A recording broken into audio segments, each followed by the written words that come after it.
All right, speaking of which, let me jump on over here to the Rightside Way monologue, the opening monologue of the day, where I just share some thoughts with you that I put together. And this time, I got to tell you, if I had to give it a title, I'm calling this Expect Inspection. There's an old saying, you've all heard it, you can't expect what you don't inspect. Except there's a double standard out there.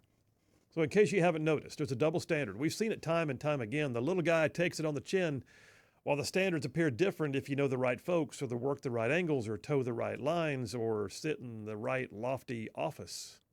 Case in point, the Pentagon just failed a major annual audit. Again. For the seventh time. Seventh time. Well, look, let me step back from that. The idea that the Pentagon, the top brass, can fail an audit. What about, can everybody do that? No. 20 years ago, hard to believe, but 20 years ago, I came home from my second tour overseas and I was reassigned from being a team leader to being a headquarters company commander. So any of you who ever commanded a headquarters company, often known as an HHC, you know that one of the things that suddenly falls into your lap is personal responsibility and oversight for the largest property book among all your peers. I mean, all the ash and trash, right? All the excess gear, all the massive end items that make up the property book are assigned to your signature. And I'll be honest with you, it can be daunting. And depending on what kind of unit you're in, the inventory can be huge. So there I was, the newly minted HHC commander, right? But I had learned back when I was a young lieutenant, you never sign for it unless you can touch it. You don't gloss over the change of command inventories, because if something you signed for is not really there, well, guess who gets to pay for it later? Yep. So I took command, and then I made the date to inspect everything, and I mean everything. If there was a toolkit, I wanted to see the tool. If there was a weapon, I wanted to see the cleaning kit that went with it. If there was extra IBA or uniforms in supply, every boot, brush, and bale of wire, lottie-dottie, everybody, show me your stuff, or at least show me your sub-hand receipts that show who has it in their possession right then and there. Now look, at the time I was in a civil affairs battalion, and there were 2 line companies, and then there's 1 HHC, mine. We all changed commands at roughly the same time. The other 2 commanders, they did what I would call a handshake and a backslap with their buddies. They signed the papers, they went to dinner. Not me. I did my inspections from stem to stern. You see, that unit in just 5 years had done 3 deployments: Bosnia, Afghanistan, and Iraq. That's 3 out of 5 years totally mobilized with their gear traveling all over the world. I knew there was going to be shortfalls. I was not going to totem on my books, and I was right. I came up, y'all, I kid you not, I came up with over $150,000 worth of missing gear and equipment, and I wouldn't sign for it. Now, some of it was going to be explainable. I mean, 3 years in a hostile fire zone, lateral transfers of equipment to other gaining units, people coming and going. It's madness. I get that. But some of it was just poor accountability. And my battalion commander was apoplectic when I told him. He wanted those inventories from me signed off and turned in, but I told him I wasn't going to do it. I told him I could not sign for what was not there. But I would agree to report the losses on what is known as a FLIPL. A FLIPL. Weird little acronym. It stands for a Financial Liability Investigation of Property Loss, FLIPL. It's a process that the Army uses to determine if somebody is financially responsible for the loss, damage, or destruction of government property. So basically, if something's missing, you write it down, what serial number it was, who had the last hands on it, send it in. They tell you whether you got to pay for it or not. Sometimes they write them off. Sometimes they come back with a no finding, and sometimes they come back with a finding of fault, and they assign the person who's going to wind up losing part of their paycheck. Well, it does require an investigation, but a FLIPL can get ugly in a hurry.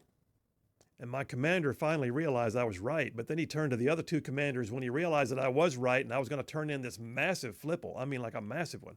When he realized they had not been thorough on their inspections, he made them go back and do their inventories all over again. And lo and behold, now that they were being scrutinized, they came up with massive shortfalls and more FLIPLs. It was awful, y'all, but it was also right. So we ran it up the chain to brigade, and brigade freaked out, and they ran it up to the CA command, who then freaked out and ran it all the way up to Fort Bragg's Civil Affairs and PSYOPs command, a 2-star general level. And the powers that be up there passed their own freak out back downhill and required that every single civil affairs unit stop what they were doing and conduct a line-by-line inventory of their entire property books And y'all, the flipple started rolling in. I like to say I handed in my report and shut down a whole major Army command overnight. But the freakout was warranted, though.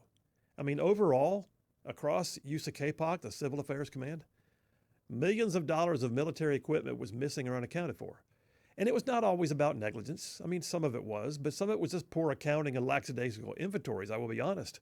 But there were things that were destroyed in the combat zone. There were things that were lost in shipments. There were things that had been signed off on for the units that replaced them. I get that. But they're still taxpayer-funded items. There still needs to be a piece of paper that says where it went and who's got it. Things will break. They will be destroyed. They will be stolen. They will be lost. But at the very least, we knew we owed the taxpayers something more than just, shrugging our shoulders. All right, so back to where we are today. Apparently the Pentagon brass, they can get away with it. Down at the lower level, we can't. We turn in a flipple and we get our pay docked. But the Pentagon brass, shoot. Of the 28 reporting entities within the Pentagon force structure that were audited, 15 of them received what is known as a disclaimer of opinion. That's a fancy phrase that means the inspectors were not even given enough information to determine why the shortages and missing items were not even accountable. The Pentagon comptroller, a guy named Michael McCord, he said this. He said, quote, "Significant work remains and challenges lie ahead, but our annual audit continues to be a catalyst for department-wide financial management reform, resulting in greater financial integrity, transparency, and better supported warfighters, blah, blah, blah, blah, blah, blah." What he basically said is, we're going to try real hard to do a better job. A catalyst, he says. Well, I hope so, because at the unit level, like I said, we were not allowed to have deficiencies.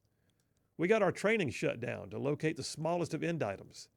I was once in a unit that had an M16 rifle stolen. Just one. That's a big deal, y'all, but even still, everything shut down. The authorities were called in. Every vehicle, every footlocker, every nook and cranny was searched. It was a big, hairy deal. But the Pentagon? The Pentagon can lose or abandon $1 billion worth of equipment in Afghanistan and then just shrug their shoulders when the Taliban use it in their parades. Yeah, look, so this past weekend, comedian and sometimes liberal pundit Jon Stewart, he interviewed the Deputy Defense Secretary Kathleen Hicks on C-SPAN. She tried to laugh it off at first, but to his credit, he would not let her just giggle and begin to hold her feet to the fire. He in Stewart's words, he said, most people would consider this waste, fraud, and abuse. Our current Deputy Defense Secretary then realized, this was turning into a serious moment. And she jumped in, literally after giggling about why this is not a big deal. She comes back and says, I'm trying to understand where you're going. I mean, other than the dollars, does it really bother you? Giggle, giggle. And she went on then to try and deflect by claiming that audits and waste, fraud, and abuse are not the same thing.